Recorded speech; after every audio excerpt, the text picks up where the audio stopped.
Welcome to today's lecture on psychoanalytic theory and gender schema. We'll be exploring Freud's foundational ideas, including human instincts, personality structure, and how early life experiences shape who we are. Let's get started. Basic assumptions. Freud believed that much of human behavior is influenced by the unconscious. Every thought, emotion, or action has meaning and serves a purpose even if we aren't aware of it. This idea forms the basis of psychoanalytic counseling. View of human nature. From a psychoanalytic perspective, humans are seen as biological beings influenced by instinctual drives, deterministic beings whose personalities are shaped by unconscious motives formed before age 6, and conflicted beings constantly balancing the desires of the ID, ego, and superego within the boundaries of social norms. This view highlights the internal conflict central to human psychology. Instinct and gender schema theory. Freud defined instinct as mental energy that comes from physical tension. This energy is stable and reusable.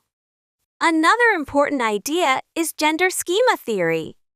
This theory suggests that we internalize cultural definitions of gender early in life. These schemas influence how we understand ourselves as male or female and guide our behavior to match cultural expectations. Elements of instinct and drives. Instincts are made up of 4 components: source, aim, object, and drive. Freud also proposed 2 opposing forces.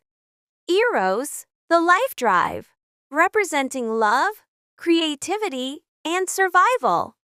Thanatos, the death drive, associated with aggression and destruction.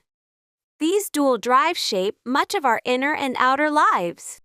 Personality structure, ID. Let's explore Freud's personality structure. First, the ID. The ID is present from birth. It's the source of our basic urges and is entirely unconscious. It operates on the pleasure principle, seeking immediate gratification and avoiding pain. It's not concerned with logic, rules, or time. In adults, if the ID dominates, it may lead to psychological disorders. Personality structure, ego. Next is the ego. It emerges from the ID but is shaped by reality.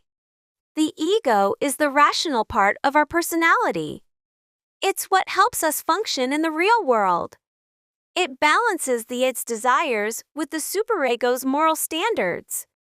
It operates on the reality principle and uses defense mechanisms to manage anxiety. Personality structure, superego. Lastly, we have the superego.